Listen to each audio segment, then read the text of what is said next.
Hello my friends and welcome back to Micro Center for our most in-depth gaming PC tutorial yet. Grab yourself some popcorn, a beverage of your choice, because we're going to go incredibly in-depth on everything you need to know about choosing components and putting together your very own gaming PC. To start out with, I would recommend actually doing something a little bit different than our previous years, which is to start with a graphics card. Now if you're not familiar with what a graphics card is, the thing that makes the games go brrr. So for this build, we're going with an MSI RTX 3060, but you can just as easily go with an AMD GPU as well. Red Team have many options that are very much equivalent to NVIDIA, and the big thing to keep in mind is to pick a graphics card that is available and that is inside your budget. I think this year, I feel pretty safe to say, is going to be difficult to get your hands on graphics cards for the foreseeable future. So if you find something, buy it. The next decision you're gonna wanna make is to pick your CPU. Now this is the processor and ultimately alongside the graphics card, one of the most important components of your build.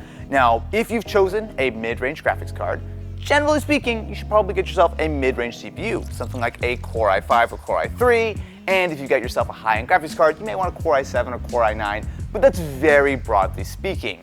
Now generally, if you are playing games specifically, then you don't necessarily need a Core i9, for example. You don't need a ton of cores, because instead you can get away with something like maybe a Core i5 for that same kind of performance and save a whole lot of money. But on the other side, if you plan on using the system for a very long time, or maybe you're going to be doing a lot of video editing or something, the extra cores and clock speed of a Core i7 or Core i9 could be very beneficial. On the flip side, if you just want to do a little bit more basic gaming, something like a Core i3 could absolutely do the job. Intel and AMD both make it pretty easy to understand the lower numbers are less powerful, the higher numbers are more powerful. Because we've got ourselves an RTX 3060, we're going to go a little bit more high-end for the purposes of this tutorial, so we're going to go with an i7 12700K. Now if you look at the model numbers for all AMD and Intel CPUs, you'll see that there's a little bit of a code to it. So i7 means that this is one of the higher end chips, so it goes i3, i5, i7, i9, just like Ryzen goes Ryzen 3, Ryzen 5, Ryzen 7, Ryzen 9. The 12th gen, as well as the 12 here, just indicates what generation it is, so this is the latest and greatest. K on the Intel side means that you can overclock. Now, I will say we're not going to get into overclocking, so we're just going to show you how to build a PC and choose the components. But if you want to be able to overclock and get the absolute most out of it, you're going to want a K-series Intel processor, and most AMD chips are going to allow you to do that regardless of which one you pick. Notice how this box is very small? It's because there's only a CPU inside. Now, for example, if I were to pick out a 12400, so this is an i5, this actually has the cooler in the box. Generally speaking, when you're buying the higher end chips, they just expect that you're going to want to get a secondary cooler. And for our purposes, we actually are going to do that. But a lot of other chips do come with at least a decent stock cooler in the box. That's definitely something that you want to keep in mind. If you're going to go all out, you're going to have to buy an extra cooler, but if you're building a little bit of a more basic system, what's in the box is actually totally fine. The next decision is to choose your motherboard. Now the motherboard is a very important component. Pretty much all of the different bits and bobs inside your system are going to connect to the board, which is why we're going to go with this MSI Pro Z690A.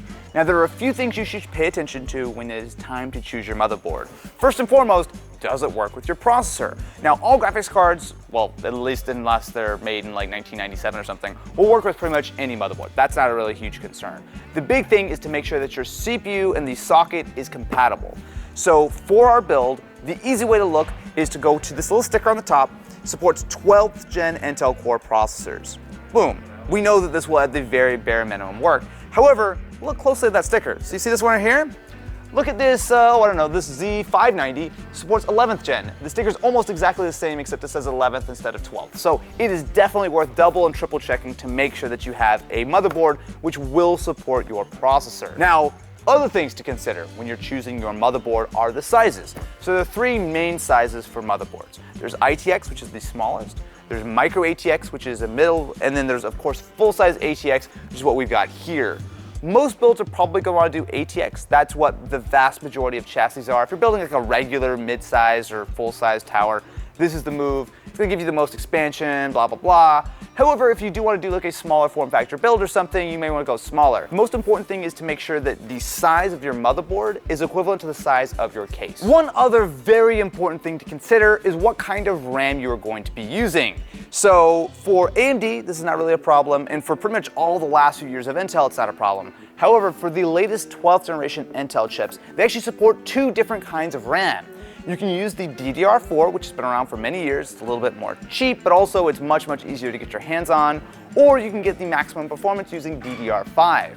Now, there are pros and cons to both. DDR5 is faster but more expensive, a little hard to get your hands on. But you need to make this decision right now when you choose your motherboard, because even though you can get a DDR4 or DDR5 motherboard, it's only gonna be one or the other, right? We're gonna be using this tutorial with DDR5 because it is the latest technology, but honestly, feel free to go with DDR4. If you can find yourself a board, they're usually gonna be cheaper. The RAM is certainly gonna be cheaper. If you're losing a little bit of performance, it's not crazy, but for the purposes of this tutorial, we're gonna show you the pretty much cutting edge, most up-to-date system that we can, which means DDR5 and a DDR5 specific motherboard. Speaking of RAM, that is our next decision that we need to make. There are a few things to keep in mind, but it's actually not super complicated. So of course, first and foremost, DDR4 versus DDR5, you gotta pick whichever one you want. Beyond that, you need to choose the speed, the RGB, the amount of RAM, there's a few other things involved. The first one is just picking how much RAM you want. 8 gigs is the absolute bare minimum you're gonna want, and realistically in 2022, you should be aiming for 16 gigs if at all possible. If you're getting DDR4, we're talking like 60 bucks for some 16 gig kits. So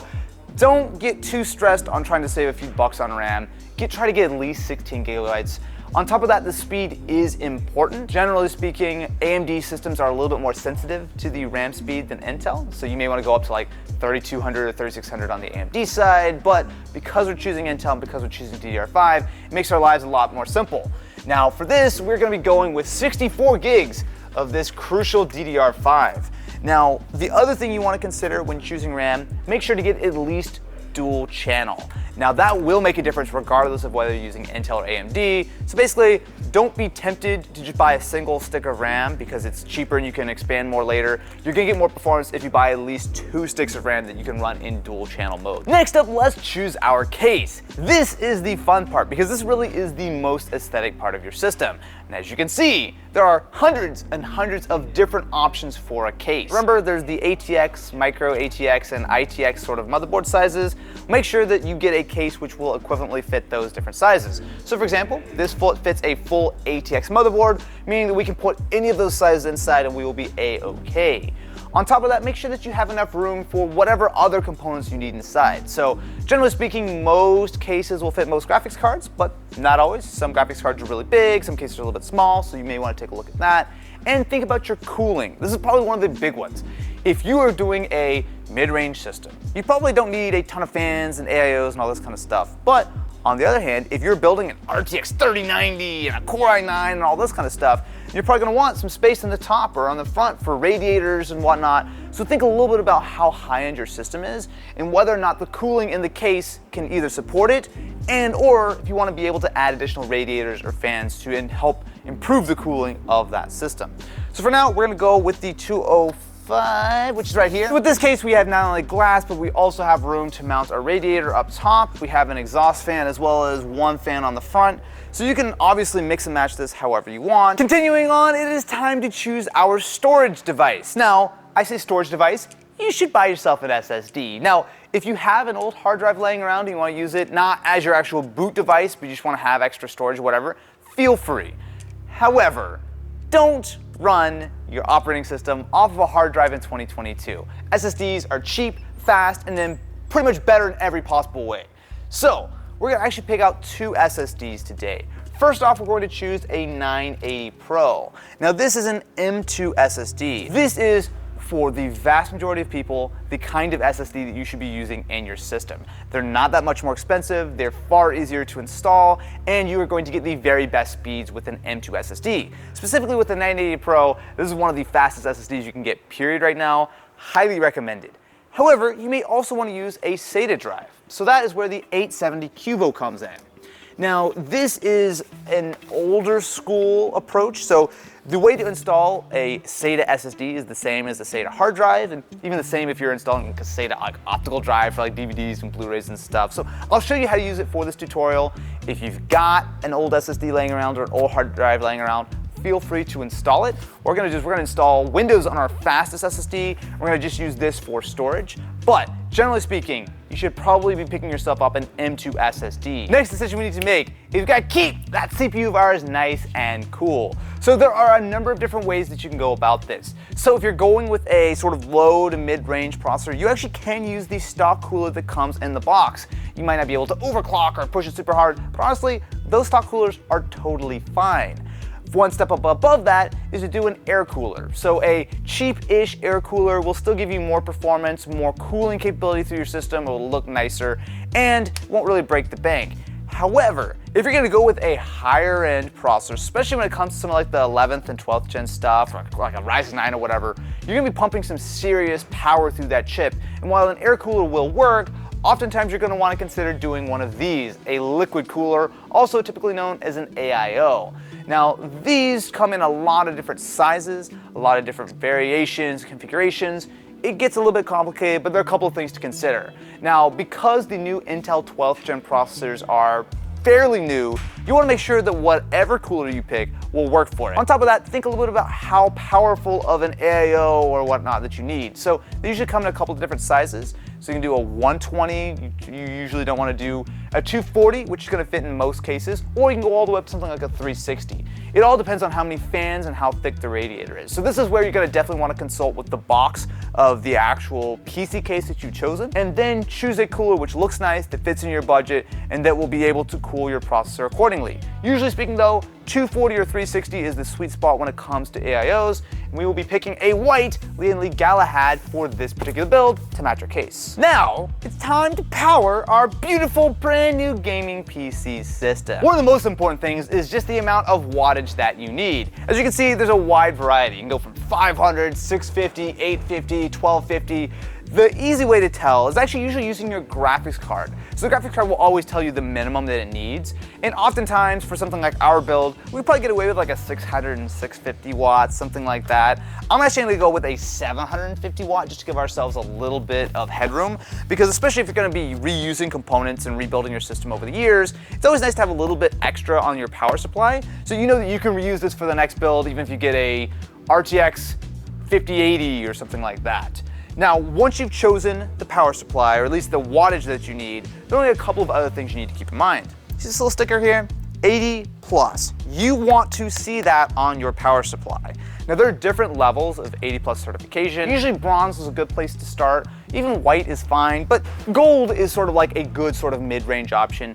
It generally means that you're gonna get a power supply which is high quality, efficient, gonna last you quite a while.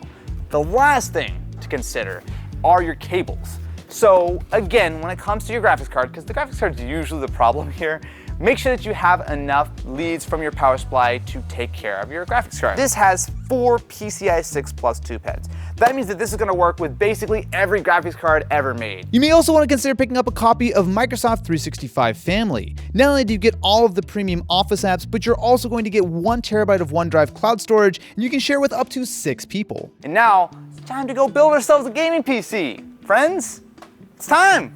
And thanks to our very kind sponsors, Micro Center, they are running a promotion right now. The next time you're in store, you can pick yourself up a free 240 gigabyte SSD. Just check out the link in the description, and all you need to do is, well, sign up. And so, the very first thing you should do is to acquire your tools. I forgot mine this morning, so I found the screwdriver in my bag. You, however, should be more prepared and have a screwdriver that isn't terrible. Well, first of all, Jeremy, you have an iFixit kit literally right there. Those are not my tools.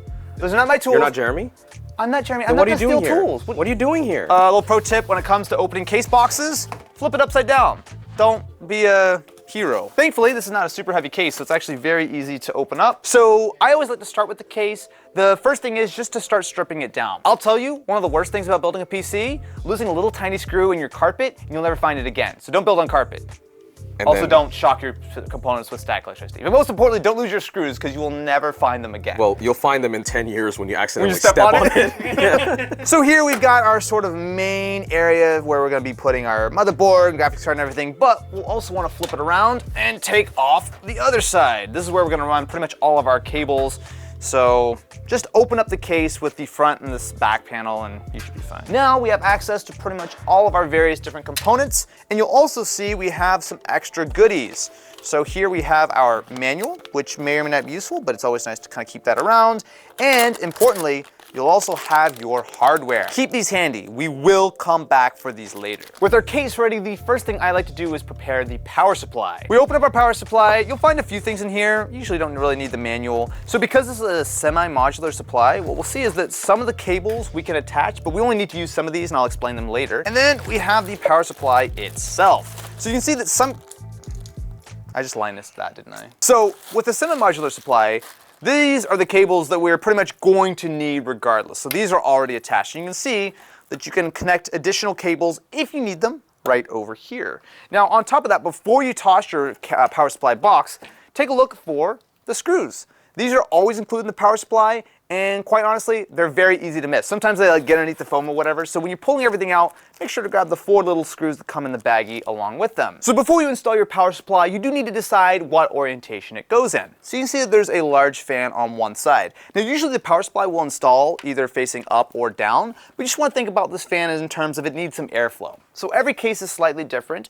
Now for, I would say, the majority of cases these days, you're going to put it on the bottom, and you can see there's a little sort of mesh panel here, which means that that will perfectly give us some airflow from the bottom. You just want to make sure that wherever your fan is, it can get access to air. So, if it's here, it can breathe here, or if you have a mesh panel, whatever the case is, just make sure that this is not going straight against the bottom metal component there. Although, I would hope that you look at that and you realize that that's not right, unless you're We won't be able to scrapyard warsing it. So once you've decided what orientation the actual power supply needs to go in, it's time to screw it in, except if you have a modular or semi-modular supply.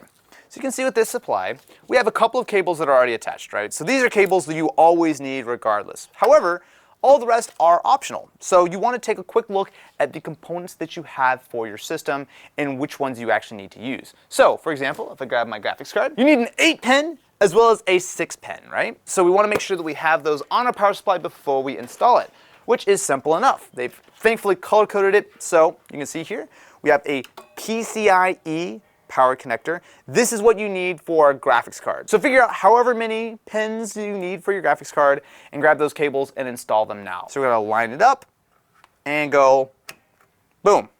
Look at that, now we're playing with power. This is SATA power. So this is what you will use for, generally speaking, hard drives, SSDs, as well as optical drives. Hard drive, SATA, floppy, it kind of has it all right here. So we'll just line it up, click it in, and then that actually should be all of the different cables we need. So to install our power supply, it is very simple. And for this case, what we're gonna do is we're gonna slide it in. Now you'll see that with these cables, it's gonna get slightly in the way, so just make sure they're slightly tucked so that you're not completely fighting them. You see we can slide it in from the side.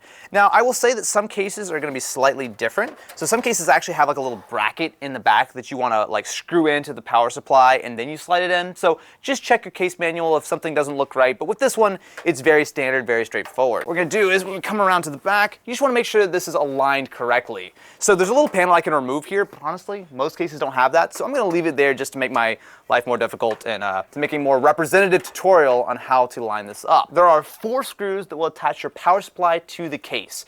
And there should be, if you look right here, there's a hole on the top left, top right, bottom left. Very simple. At this point, grab that little baggie of screws that came with your power supply, grab your screw, and start screwing in one corner. Doesn't matter which one you start with. However, this is where you should use the cross pattern method. So, as you can see here, as we screw one in, it starts to pull that tight to the top of the case. However, you don't want to actually do this sort of just going around in a circle. And this actually goes for a lot of things in life, but specifically when it comes to PC components and really when it comes to CPU coolers and stuff, you should always go from opposite corners. That way you're going to be applying even pressure to your actual system. For power supply, doesn't actually matter, but this is just good habits to get into. So with that, we have our power supply installed. So you can see here we've got our IEC lead. This is what you're going to plug into the wall. We have our switch. just a little heads up, leave that switch on. Just leave it on. You're gonna forget it later. Turn it on. Don't plug it in yet, but leave the switch on. So with our case out of the way, now it is time to grab our motherboard. So we're gonna put the next few components all inside the board itself. And what I like to do is I actually like to use the box of the motherboard to use as sort of my test bench. Now, one thing you should keep in mind, computer components and static electricity don't necessarily mix well. So generally speaking, when you're touching things like the motherboard, you should try to grab it by the more like metal components and whatnot. Don't be super scared, it's not crazy fragile or anything like that. What we will need is the instruction manual, which is helpful, or at least keep this handy. We also want to grab the I/O shield. So this is what goes on the back of our case so that all your ports will come through. So just toss it off to the side. And then there's gonna be a bunch of other stuff. So you'll see some little screws. Just grab all of this and put it off to the side. Aren't you ready to improve your life with a gaming PC? Well, find this useful. Make sure to subscribe and ring that ding-a-ling button for other fine tutorials like how not to build a gaming PC in 2022. With the motherboard, you can start building now. However, if you've never built a PC before, let me walk you through a few of the things that you should pay attention to. Now, if you look at this, it's pretty complicated. There's a lot of stuff going on here, but most of it isn't really relevant for you. Once you're building a very simple system like this, there's only a few main things that you need to pay attention to. First and foremost, the CPU. So this is where your processor is installed. Now, AMD and Intel are slightly different in this respect of, if you look at this one here, so I'm gonna pull the little arm back, so you can see it's just sort of spring-loaded. Now you look here, there are a bunch of little pins here, you see that? These pins you do not want to touch or bend. That will cause a big problem. However, if you're building an AMD system, there are the pins actually on the CPU instead of the socket, right? So in that case, you don't want to touch the bottom of that CPU. Regardless, all of this stuff, just don't touch it in general. But just keep in mind that if you knock it or cause a problem or whatever, if those pins look misaligned for any reason, you're probably going to have a big issue. Other things to pay attention to is your RAM slots. Different boards will have different amounts, so 4 is the most common. The main thing you want to pay attention to here is what order you want to install your RAM in. Now, some like this, if you look very closely here, you'll see it says first. So it says A2 and B2 first, which would be the second and fourth slots. That's pretty common for modern boards. If you have a little like sticker like that or a little like graphic on it, it will tell you in what order you want to do it. Pay attention to that. If you have any doubt, check the manual for your motherboard. Working our way down is where you install your graphics cards. So these are the PCI slots. So you'll see we actually have a number of them. You pretty much always want to use the top one. And you can see this one's actually made out of metal versus the plastic ones here. This is what you are going to install your graphics card in. But these additional ones can be used for like Wi-Fi cards or capture cards or whatnot. But for this build, we're only going to be installing a graphics card right here. And on top of that, there are a number of different M.2 slots. So you can see that we have a couple of them that are exposed. So there's one right here, one right here, and one right here. You can always spot them because not only do you have all these little pens, but also you have these little screws, right? So the SSD would go here, it would go right here, or it would go right here. Most motherboards will have a little cover over at least one of the M.2 slots, which is the one you'll want to use, mostly because this is actually, it's got a little like thermal pad on the bottom, just to use as like a little bit of a heat sink. But you can see it looks exactly the same on the bottom. Continuing on, there are a few power connectors you should pay attention to. So I'll go over these again when we actually need to plug things in, but just so you know, up top left, you'll generally find your PCI power specifically for your CPU. So different boards will have different configurations. Some have 4 pins, some have an 8 pin, and some of the higher end boards will have dual 8 pin. Coming around to this side is the most important power connector on your board, which is the 20+4 pin. This is the main power for the motherboard. So while these work specifically for your CPU, this is what powers basically all the rest of it. So just keep in mind that that is always 100% of the time going to need to be plugged in.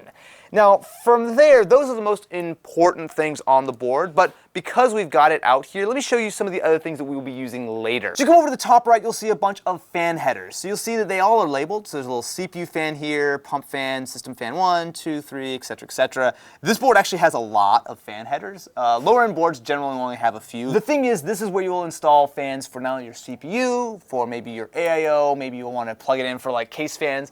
you can kind of configure it however you want, but pay attention to where your fan headers are. So for example, we have a bunch on the top right of the board, we have some on the bottom, we also have one over here. Usually you'll want to plug in the fan headers that are closest to the case. So for example, this one up here is great because you'll have a fan right here for your exhaust, so you can just plug that in. The nice thing about these connectors, they're very simple. Because you see this little notch here that covers the first 3 pins, it can only go in one way, and you can use a 3-pin or a 4-pin fan in these headers. Now over to the right side, we also have a couple of USB connectors. Pay attention to where the USB headers are on your board. So there are 3 different kinds of headers. So this long, sort of like black one, this is a USB 3.0 header. So these are for USB-A ports. Beside it, we have this little silver connector, which is for USB-C.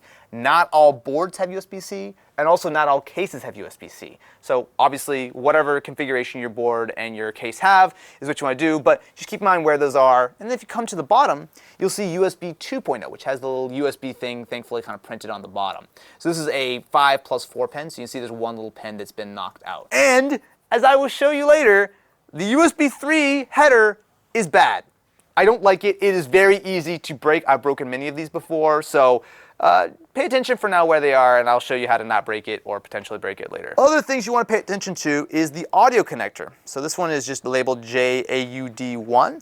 That is where you're going to plug in the audio for your case. So if you look on the front of the case, you'll see that you're going to have like a headphone and a microphone jack. That's where that plugs in. So if you ever have any problems with that, you just want to check to make sure that it's fully seated. And like most of these cables, they only go in one way, so you can't put them in incorrectly. Now, because we are taking advantage of a SATA SSD as well, we're going to be taking advantage of these SATA ports. So this board has 6, so there's 2 here, and there are 4 on this side. So this is what you would plug in an SSD, a hard drive, an optical drive, that kind of stuff here. SATA is definitely a little bit of an older school connector, and honestly, I wager most builds these days don't even need SATA, but if you do need to connect any of those things, that's where those ports are right here. Before you put your motherboard in the case, just make a mental note of where these various different things are on the motherboard. Because once it's all in, it's hard to put them all in. It's hard to see, out, right? Like even with the light, like you're looking around. I mean, look at this. Like there are a lot of little tiny things all over the place. So it just makes sense to spend a little bit of time before you actually really kind of throw the board in to learn where each component is, where each cable is, all of that kind of fun stuff. Let's install ourselves a processor, shall we? This part seems intimidating. And I mean, to be fair, if you do it wrong, you can ruin your entire build and be sad. But if you do it right, you're fine, so no pressure. Here is our 12700K. Now if you look in the back, you can see that because this is Intel, there are no pins. So there are a bunch of pads because the pins are on the motherboard. But keep in mind that if you're building with AMD, it's the reverse. So there are a lot of pins here which you do not want to touch, and there are no pins on the board. Before we install that, we're gonna go ahead and pull our arm back here, open up our socket. Now you see this little plastic protector? Leave that there. That'll actually pop off automatically once we're ready. So we'll just pull this back. You can see that our pins are exposed. So now we want to open up our CPU with a little plastic. Don't grab it by the bottom. Grab it by the side. There's always a little notch. So it's kind of hard to see. It's actually very, very small. But you see this little arrow on the bottom left. That is going to correspond with a little arrow on the bottom left of the socket. Now, the thing with installing a CPU, you don't force it. You set it down gently. Okay? So we're going to go ahead and grab it from the side. We're going to line it up here. And then just be very gentle and slow. Line it up, and then you just let it go. Now we're going to close the bracket, okay? So we're going to close it up. Now to be fair, this one hinges this way. The older Intel and AMD will hinge the other way. It doesn't matter. Just close it up, and you'll see that once you grab it like that, you see it's going to pull that little arm down. We're going to start pushing this, okay? So this is going to require force. This is okay to push. Honestly, you're not going to break anything. Push it all the way down until it hooks underneath this little clip here. Then you can remove the little plastic piece. Congratulations, your CPU is installed and not going anywhere. Pat yourself on the back. Have a celebratory beverage of your choosing. And then let's put the rest of the stuff in, because there's a lot more things we still need to do, like RAM. RAM is, I would say, one of the easiest things to do in a PC, whether you're upgrading an existing PC or building yourself a brand new one, if I can open this package. Along your RAM, regardless of what kind of DDR you're using, you'll see that there's going to be a little notch that's a little bit past the halfway point. This is to ensure that you can't install it the wrong direction. So, if I demonstrate that this is going to be going in the wrong way, it doesn't line up. So I can push all I want, it will not line up. So I want to flip it around to make sure that it actually does work. And you can see lines up perfectly there. Now before you install your RAM, again, just double check that you're putting it in the correct slot. So either use that little graphic on the RAM sort of slot itself, or check your motherboard manual to figure out if you need to be using like A1, A2, A4, whatever the case is. It will always tell you, hey, use these slots first. Now once you've figured that out, it is super simple. Take your thumb on either side, right? And make sure that you've opened up the little sort of retention brackets if you've got them. So ready, set, and there we go. That's it. You just push it in place. It'll usually make a little click sound. Like that? Yes. So you I did it right. I did it right. Nope, I did it right. If you have any problems later on, oftentimes the RAM is the issue, whether it's not seated right or whatever the case is. So this is a great time if you have any issues later in the build. Double check. That looking right? Also, once you actually post the system, make sure that all of your RAM is actually showing up too. But with that, we have not only our CPU, but also our RAM installed. Let's get on to our SSD. Watch how easy this is. This is a M.2 PCI drive. So if you have a SATA SSD, you actually find that there's a second little notch there, which is really the only way to visually see the difference. But for these purposes, I'm just telling you about a PCI M.2 SSD, which is the vast majority of the ones that you're gonna find out right now. So it's really, really simple. Remember we took off this little like heatsink earlier? You see right here, you almost always want to use the topmost drive slot on your motherboard.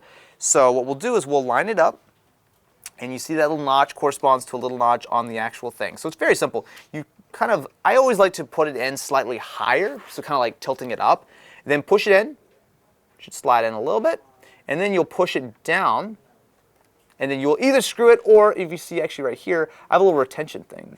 So I'm actually going to use that. So you see that it kind of just sits there, and then this little plastic piece just rotates. That's it. No cables, no mess, nothing. This is definitely the way I recommend installing SSDs in your system. I mean, that took what? 10 seconds? Don't forget, once you're done, put this little thing back on. So you'll see that this has some plastic on it. Remove the plastic before you put the heatsink on. It's a little sticky. This is a thermal pad. We'll just line it up here. And then grab those two screws that we took off earlier, and put that back into place. Look at that. SSD installed. Easy. Now, if you want to use a SATA SSD or SATA hard drive, this is something we're going to be installing later. So put this off to the side. But for now, we're actually in really good shape. We have our CPU installed, we have our RAM installed, and we have our SSD installed.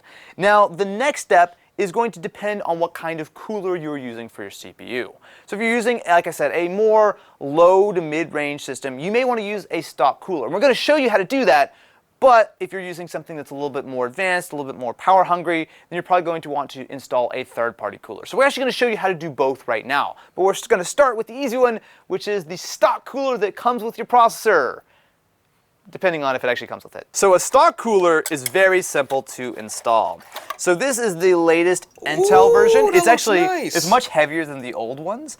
And you'll see that it uses 4 pins. So this is super simple. Now before you install a stock cooler, pay attention to the thermal paste on the bottom. Don't touch that. But it's already applied for you, so you don't have to do anything with it. One thing before you drop it all the way down, once that thermal paste touches the CPU, you don't really want to wiggle it or pick it up again. So before you drop it all the way down, just make sure that you're lined up. It should be pretty straightforward. And this is the easy part. Ready? Grab this side, grab the opposite side, and push until it does that. Cross pattern. Cross pattern. And there we go. So with that, we have a cooler installed. Now you do have to hook up the fan, which is going to have a little lead that's sort of wrapped around. So remember when I was talking about all the fan headers that are all over the place? So this is what an actual fan connector looks like. So you can see that there are 4 pins on this with the little notches, although again, some fans have 3, and it's very simple to install. Now technically you can put this into any of the fan headers on the motherboard. However, there's always going to be one that is specifically meant for the CPU. Just use that, it's what you're supposed to do. I don't know, it technically labeled. makes a difference. It's labeled. It is labeled. So you'll see CPU fan 1 as well as we have pump fan 1. We're just going to use CPU fan 1. It is super simple to install. So you see those little notches? You just line it up and put it down. If you try to put it in upside down, actually I've never tried that before, but it doesn't line up, so it doesn't matter. If you're using a stock cooler, that took no time and was very simple. However, I'm going to wager that a lot of you are going to use a third-party cooler. Now, before we get into it, let me just say that every cooler installs differently, unfortunately. So you're gonna wanna look at the manual for your specific cooler. But we are going to show you broadly how to install an AIO in this video. Ooh, I actually didn't realize it was white and silver. That looks pretty nice. So we've got, obviously, so this is the radiator. That's where the hot comes out. Jesus Christ. Did they really pay you for this? It's where the hot comes out? The heat is dissipated using the aluminum fins of the radiator, if you want Mr. Smart speak. And on top of that, you've got your pump and block combination, but we'll get into that in just a second. There are some other things that you will want to pay attention to. So, first and foremost, fans. So this uses two because it's a 240mm radiator, so 120 plus 120, 240. We also have an absolute pile of hardware, and this is the real differentiator between different kinds of AIOs. There's AMD hardware, there's Intel hardware. There's a bunch of different ways you can install this. I would highly recommend to find your instruction manual. This is 100% what you should follow when installing an AIO. Just sort out Intel versus AMD in which socket type you're using. The back plates always just line up here. So I've got the specific, the 1700, so you can see right here it says LGA 1700. If this is not included or some kind of 1700 bracket isn't included in your package, if the instructions don't say anything about 1700 and you're building 12th gen Intel, maybe head up the manufacturer. Usually they'll send you a plate or bracket or whatever you need free of charge. So we line it up and just push it in. And you'll see that we have all 4 screws coming backwards. So if you look on the back side, what you see is this backplate is just gonna help support and give our actual AIO something to screw into. The big thing at this point, before you do really anything besides put that backplate on, find all of the hardware you need and get rid of the rest, because you'll be very confused when you start using this one when you needed this one, or whatever the case is. Regardless of whether or not you're using an AIO, the next step is to start putting your motherboard inside of your case. So this is where the white case comes in handy, because look how bright it is. Look how easy it is to see and not lose black screws in the black dark abyss. So we're gonna lay this flat. So you'll see that there are some fans that are already installed inside the case. So I'm gonna go ahead and just pull these cables out of the way, because you don't want this to accidentally get pinned underneath or something. Just wrap that off to the side, and same thing for the front one. From here, different cases are gonna do things slightly differently. So thankfully, Lee has already done a lot of our work for us. So if you take a look, there are a bunch of standoffs. So you see there's 1, 2, 3, 4, 5, 6, 7, 8, 9 already pre-installed. Now, what this means is that theoretically we can just take our motherboard, line it up, and screw it in. So I'm gonna actually just make sure that those are correctly aligned, which they should be. Don't actually install it yet, but you can just use this as a little test fit. So all of our standoffs are already installed. Now, this is not always going to be the case. Some cases don't have the standoffs installed, and some cases have them in different configurations. Because this is an ATX board, that's pretty standard. But if we're using like a micro ATX board, for example, we would need to move these standoffs. So that's fairly simple. The case will come with hardware that will give you a little like kind of tool to be able to unscrew them with your screwdriver. The big thing is these are brass, and they're gonna go in between your motherboard and the actual steel of the case. The only thing we wanna do before installing our actual motherboard is to pull that IO shield out. Now, to be fair, some motherboards actually have this pre-installed. So what you'll see is right here, these are all of our ports that are gonna be sticking out the back of the case. You'll see that obviously, there's a bunch of gaps, so that will line up something like that. If there's already an IO shield on that, you can skip this step, but it is very simple. Just line it up to make sure, because obviously it will go in either direction, and you don't want to install it backwards. So we'll see that we want to put it like that.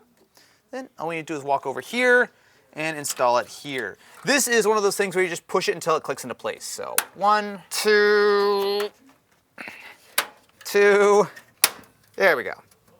There we go. All right, also I'm bleeding. I'm not sure how I did that. I have blood on the motherboard now. Pro tip, don't bleed on your PC components. Hello, friends.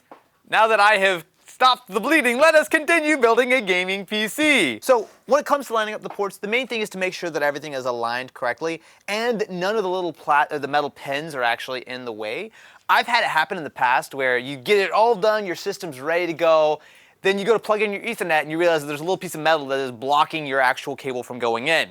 Just visually double check every single port, maybe do it twice just to make sure that everything is completely free and clear before you actually screw the motherboard in. So with your motherboard lined up, go into the bag of hardware that came with your case that you carefully put off to the side and didn't lose, and you're gonna look for some screws to actually mount it. It's really hard to do this without my index finger. So what you'll see inside the case screws that come with your case, there are a bunch of different types of screws. If I can open it up, I'll show you which one you're actually supposed to use. I caught it. We're fine. We're fine. So you want to grab a few of these screws. In this case, we want, I believe, 9. And then you just want to screw your motherboard into place. So just like I was showing you earlier, you want to do this in sort of a cross pattern. So I always like to start with the top right, mostly because that's the one that's easiest to reach. Screw it in pretty tight, not like all the way, because sometimes you need to make some slight adjustments. And then we will grab another screw, go down to the bottom left. Usually once you get your 2 screws into place, the board's not going anywhere. But before you tighten everything else down, do one last double check. Are all of your fans from your cables from your fan ports, everything should still be free and clear. If anything is pinned, if anything doesn't look right, now's the time to fix it, because trust me, once we install everything else, you're not gonna wanna pull it all apart when you forgot you pinched a cable or you covered up a port or something.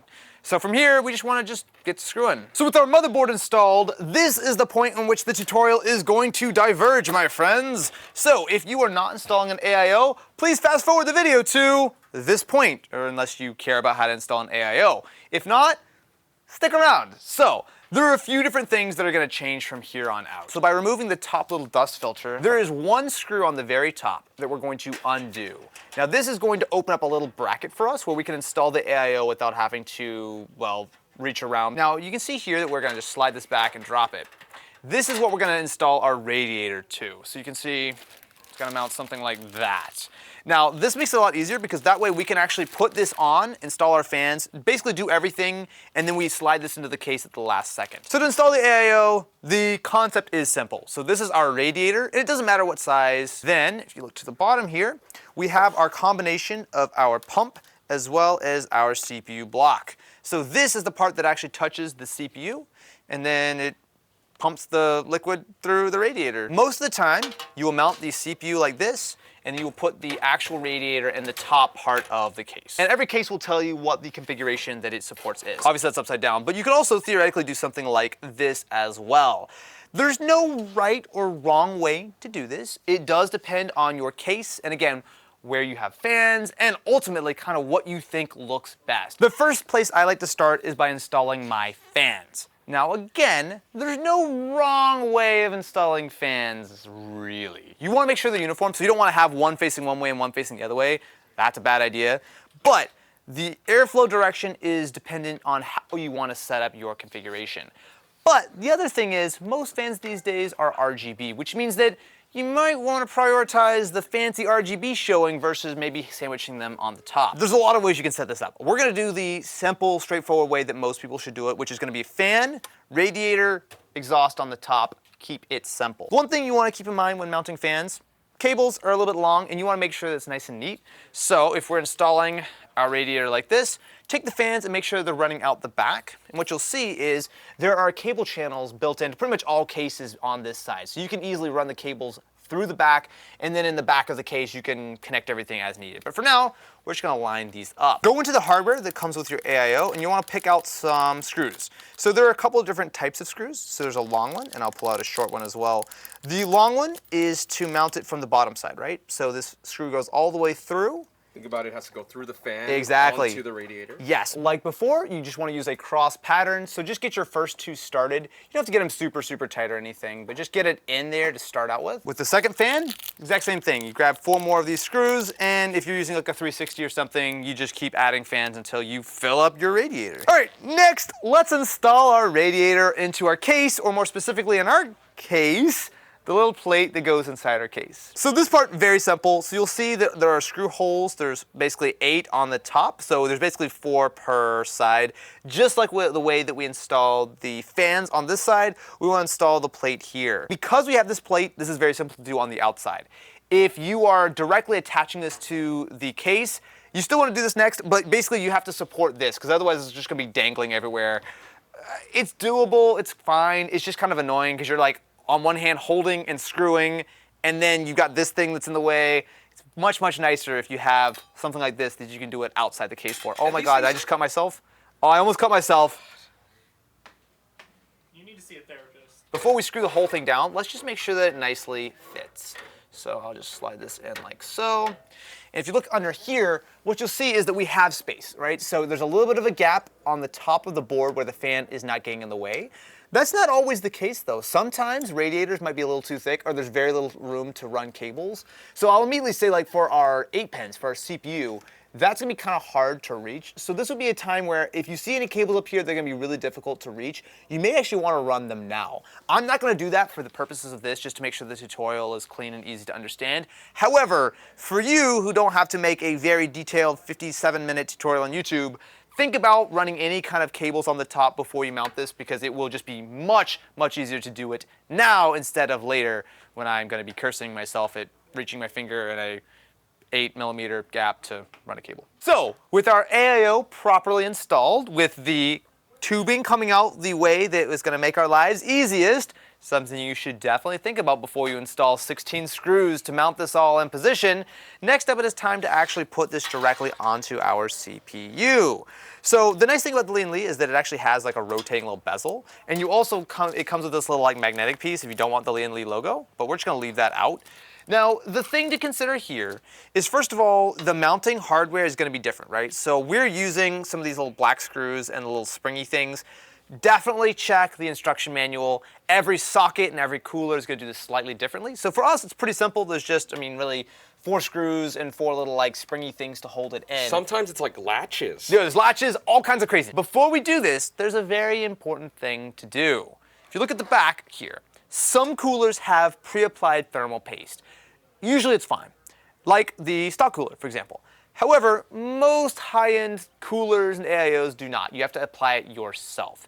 So first step, remove the plastic. I like to do this at the very end, right before I'm about to install the cooler, but remove the plastic. You wanna make sure that the copper is touching and not the plastic in between. Not that I've ever forgotten to do that. Also just let it dangle there. Don't actually let it touch anything, since you don't want it to get all dirty. I'm gonna lay this case down just to get a little bit better sort of view of it. So basically all coolers are gonna come with some thermal paste. It's usually not like the greatest paste in the world. It's totally fine for us. You don't wanna use a ton of thermal paste. Now, generally speaking, more is not gonna be a huge problem, but you don't need to like make a giant bit of goop. So the old way was to do just a little bit in the middle. However, these newer processors have gotten big enough that actually there's other ways to do it. I've actually started doing the dot approach. So basically do 4 little dots. 1, 2, that's a little too big, 3, 4, and 1 in the middle. Last thing before we put this on, just like with the other stock cooler, once you touch that thermal paste with the copper here, once you start to apply pressure, you want to make sure that that pressure stays. So don't put it on until you're really ready. Grab our screws. And so these are the ones that go for the small ones. So we're gonna get our back plate fully ready. So mount that like so. Again, follow the instructions in the manual. This is a very easy installation on the Galahad, I will say, compared to most AIOs. Our hardware is ready. Now it's actually pretty simple. We're gonna take our block, we're gonna line it up, again, making sure that all of our cables and tubing are in the orientation that we want.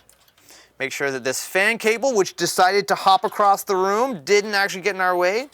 We're gonna go ahead and line this up and press it all the way down. Once we do that, I'm gonna use a hand to hold this down and start screwing with our little springy bits. Okay, 1, 2, 3, 4, and we're gonna push it all the way down, okay? Now at this point, this hand is not gonna move, and I'm gonna start using my other hand to screw it in place. Would definitely recommend putting your PC on its side for this. It's gonna make it a lot easier. Now with these, don't get them super tight, right? So I'm just gonna get that like somewhat tight there, and I'm gonna switch over, and again, I'm gonna do this in a cross pattern. I've said cross pattern a lot for this tutorial. I'll tell you, the CPU is the most important place to do this. You want to make sure there's even pressure on that thermal paste to make sure that it spreads out nice and evenly. That's about on there as tight as I want to do it finger tight. So now I'm gonna grab the screwdriver and tighten them down again in a cross pattern. And there we go. Congratulations, you've got yourself an AIO installed, short of the cables, which we're gonna deal with later. Now it is time to install the 2.5-inch SSD. Now, this is optional. You may or may not actually have any 2.5 or 3.5-inch SSDs, hard drives, optical drives, what have you. But while they're not as simple as that M.2 drive, they're very simple to install. So the 2.5-inch form factor is typically what you find in SSD. A hard drive is usually gonna be like a 3.5. It's just bigger and thicker, but the most important things are to look at the connectors on the end. So there are 2 here. One is data, that is the smaller one. That is what connects from here to the motherboard for the actual data. The larger one is the power. That goes to your power supply, which you can see is right here. The main things to keep in mind here, if you can see, especially on this side, they're both kind of notched, so they both have this little kind of like downward bit on the end. That means that it only goes in one way, again, like most cables when it comes to building a PC. So we're gonna rotate this around to the back. You'll see here, if I get all these cables out of the way, we have a couple of 2.5-inch drive caddies, right? So this is the easiest way to do it. Now, if I was gonna install a hard drive, if you look down here, I would put it into one of these 3.5-inch drive caddies. It's really a little bit more down to where you want to install drives, where you want to run cables and stuff, but this, nice and simple, it'll be hidden on the back, and we'll give ourselves that additional 2 terabytes of still very fast SSD storage. These typically just attach once you take the screw off. You just pull them up. Now here, one thing you'll want to pay attention to is the orientation. So you want to make sure that you have easy access to the SATA power and data.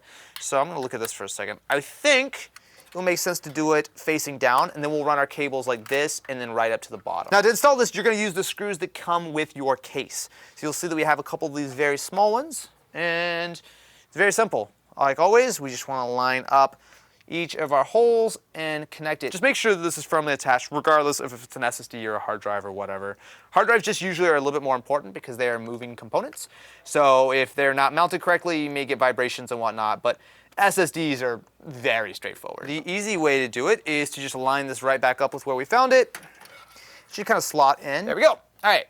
So now I will take the screw and mount that back up. And we've got our SSD installed, but of course we need to run our cables for it. So this is the point where it's going to be easiest to do that.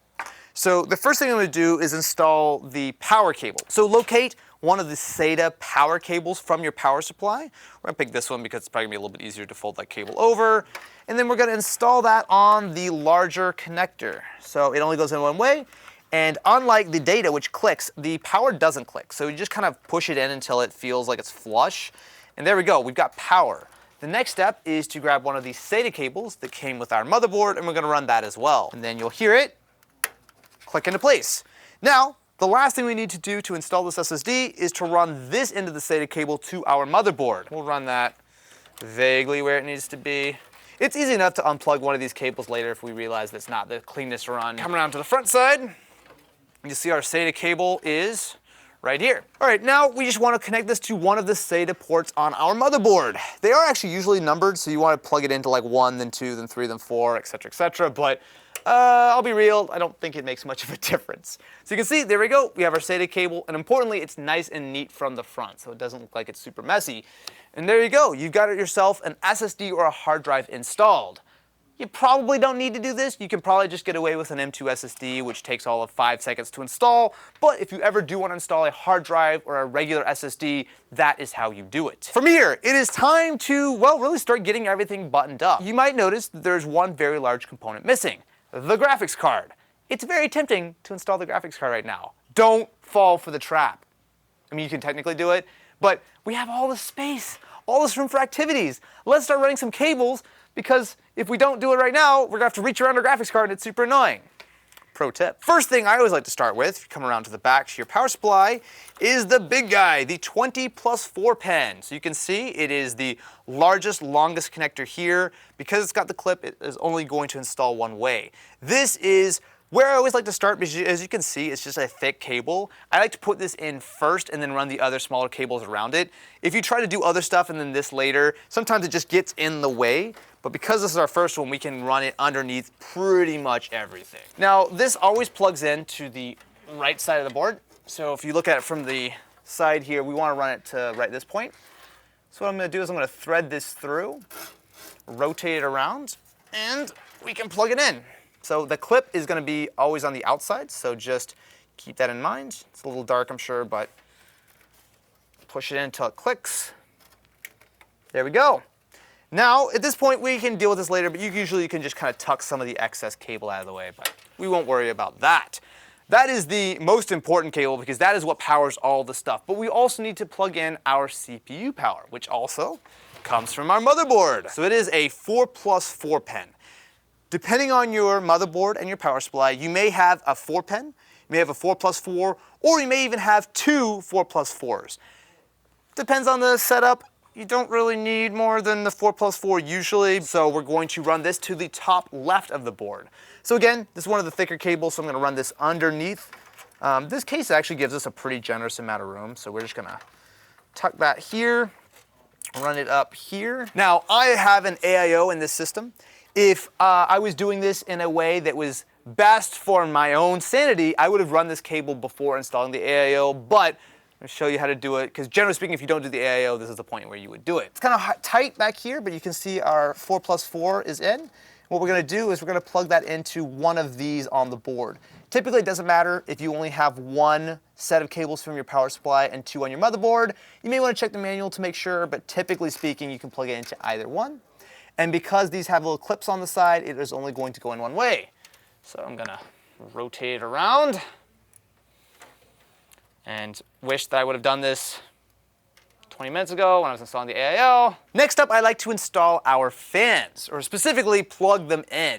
So the nice thing about this board, it has a lot of fan headers. So traditionally when you have 3, 4, 5 fans in a case, you'll need to use hubs, and a lot of times they actually come with hubs, but if you can plug everything directly into the motherboard, it makes controlling it easier, and there's just less extra cables and nonsense to plug in. So for our case fans, it's very simple. Plug them into whichever headers are closest. So if you're installing an air cooler, it's really simple. You just plug that in directly to CPU fan. However, if you're using an AIO, you're probably gonna have one of these. It's a 3-pin that's coming directly off the pump, and that is gonna go into, usually it's called pump fan, or sometimes it's called CPU optional.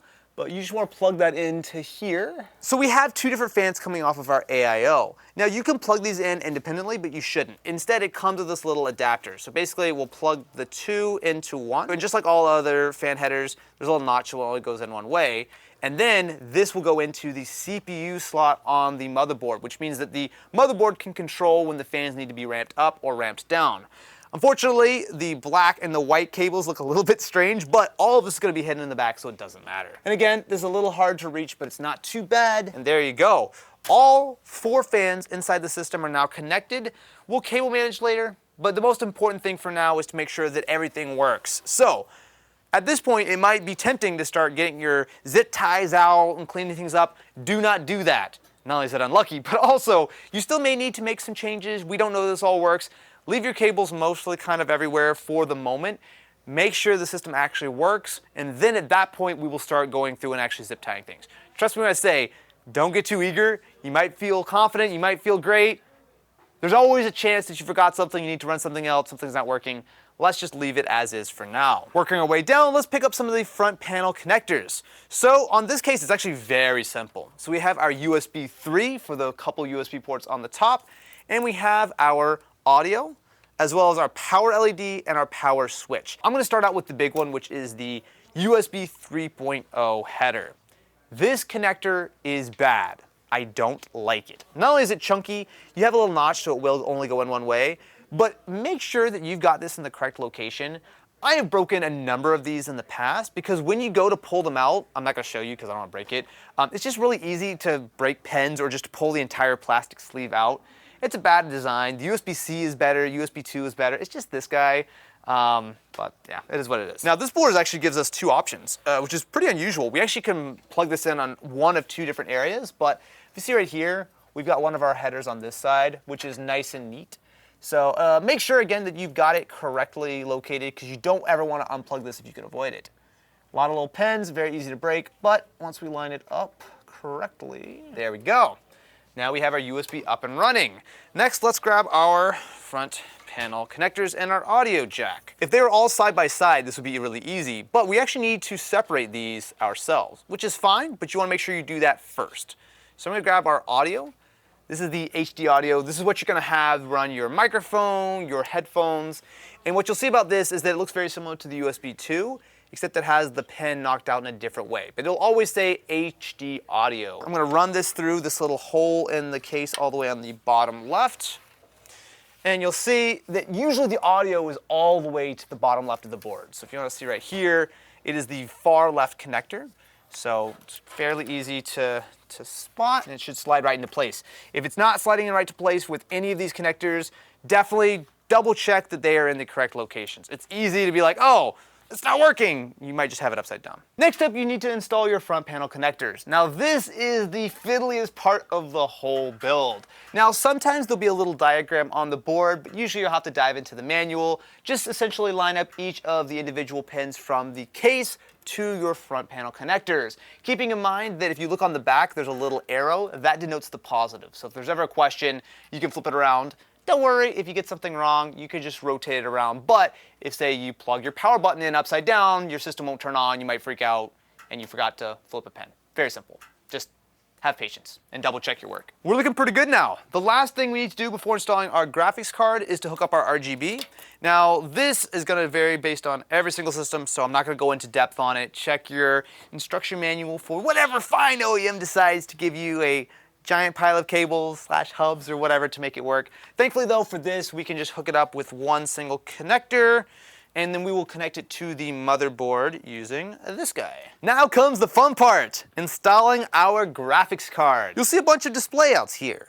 Use these. I can't tell you how many times people have messaged me saying that their graphics card or their system is running bad or whatever because they plugged into the HDMI or the display port on the motherboard instead.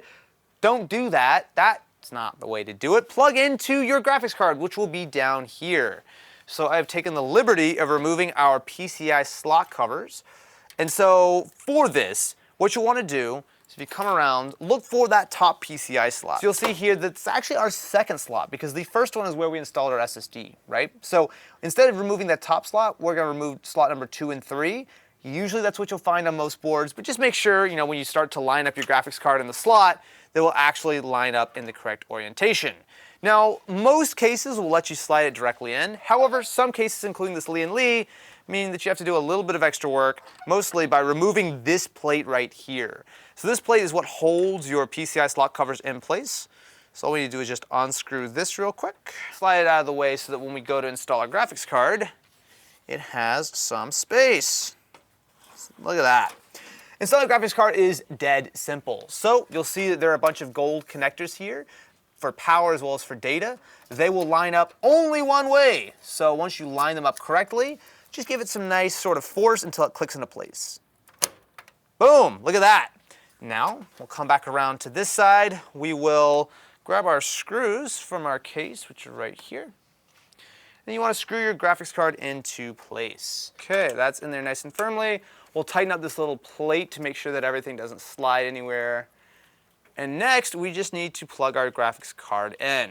I promise you, once you've gotten to this part, we're pretty much home free. This is the very, very easy part of this build. So, we'll come around back. We'll grab our PCIe connectors. These are red, which is very helpful to be able to spot, but all we need to do is route these through the back of the case. So this graphics card needs an 8 plus a 6 pin. So these are 6 plus 2, so you can either put them together for the 8 or put them apart for the 6. So what I'm going to do the outside one as our 8, and then we just line them up, click them into place, and then I will take the second one, ignoring that extra pin. It doesn't really matter since we don't need it for this particular build. Line up like this and connect it.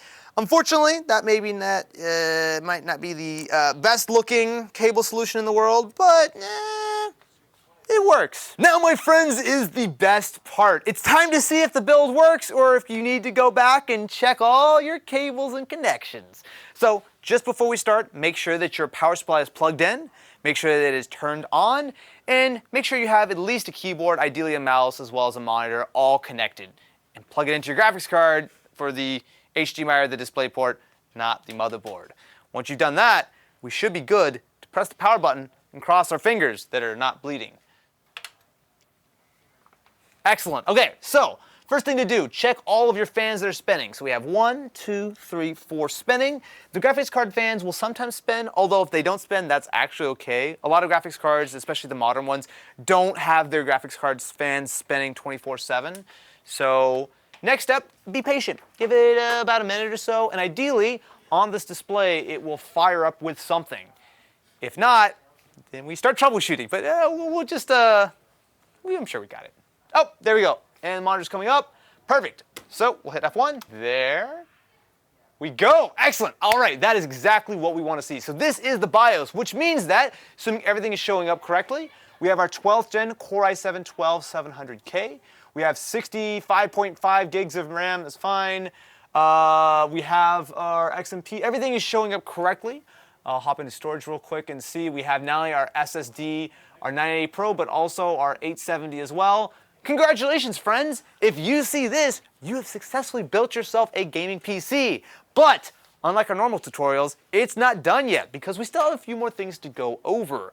While we're in the BIOS, let me show you a couple of things that are going to be very important as you use your PC and tweak it.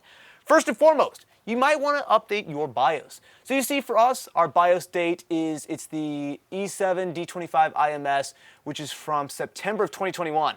That's old, so we'll probably want to update that. Now, every motherboard has a slightly different way of doing this. For us, we would use M-Flash, which I'm not gonna do at the moment, but usually you'll just go on the manufacturer's website, download the update file, put it on a correctly formatted SSD or USB or whatever, plug it in, and then you'll be able to update the BIOS from inside the BIOS. Very important. Usually, especially with these 12th gen boards, you'll want to update the BIOS pretty quickly. Outside of that, there are a couple of other things you'll probably want to pay attention to. XMP being one of them. XMP is essentially a pre-overclocked profile for your memory. So for us, it's actually already set to 4800 megahertz, but generally speaking, you'll want to switch between one of the XMP profiles. For the exact details, you can check it out in the motherboard manual or anything like that, but you'll usually want to turn on XMP or DOCP if you're running an AMD processor. You don't have an operating system installed, which is where you're going to want a copy of Windows, whether it be Windows 10, Windows 11, or of course you could run Linux as well, but regardless, you need to get it on here somehow. Now, if you buy a copy of Windows like this, which has a USB key inside, you just plug it in and you can install it that way. Also, you can, if you have the digital code or you have a DVD, you can actually, there's a tool online that Microsoft provide that allow you to create a USB, which is what I always like to do because it's always up to date. A Windows USB flash drive. You plug it in, I brought it. Don't you, Jared, I was prepared today.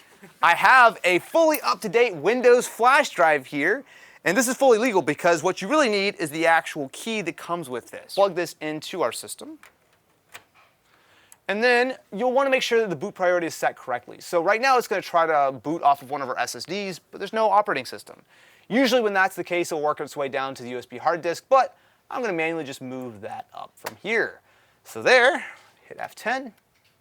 We're going to hit enable, and theoretically it will now boot off of our Windows USB install, and then we can actually get everything prepped and ready. Easy!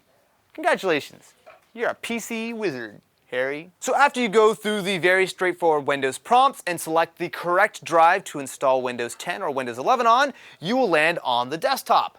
Now, the first thing you should do is to download the regular Microsoft Windows updates. It'll pull a lot of the stuff you need. I would also highly recommend heading over to your motherboard manufacturer's website. So in this case, we would go to MSI's site and download the specific drivers for your motherboard. Things like your Ethernet driver, your chipset drivers, that kind of stuff. If you're doing RGB, it'll also have those as well. Absolutely. You want to grab most of the stuff from the site, all the utilities and whatnot that you actually need, maybe not some of the ones that you don't. On top of that, you definitely want to download your graphics drivers. So whether it's AMD or NVIDIA, download the latest driver for your card and get it installed here. On top of that, if you're at your friendly local Micro Center, you may also want to pick up one of these, a Microsoft 365 license, which will give you tons of stuff, including Office, Word, a terabyte of cloud storage, that kind of stuff. You can get all this stuff activated alongside your Windows license. Speaking of Windows licenses, I recommend if you are running a 12th gen Intel processor to use Windows 11. Now, you can buy a Windows 10 license and update it. It's totally fine. In fact, it's easier to find Windows 10 keys than Windows 11, but they work the same way regardless. The reason for that is that Windows 11 has additional features built in specifically for these 12th gen Intel CPUs that include better thread directing for the efficiency and the performance cores. It'll totally work on Windows 10, 100%, but for me, I recommend going with Windows 11 to get the absolute most of the efficiency and specifically the responsiveness out of your 12th generation Intel Core processor. But with that, my friends, you've successfully built yourself a gaming PC. Spend some time tweaking your RGB, doing your cable management, getting the whole system buttoned up, let it finish downloading all the updates. But from here, congratulations! If you found this tutorial helpful, definitely be sure to subscribe to the channel. And of course, you'd like to check out any of the components we use, as well as all the various different things you can find at your very conveniently placed Micro Centers that are hopefully very close to your house. The links will all be in the description below. Thank you very much for watching, and I will see you again for the next one. And I'll see you again next year for our 2023 PC tutorial, where we're going to be building inside of a tank.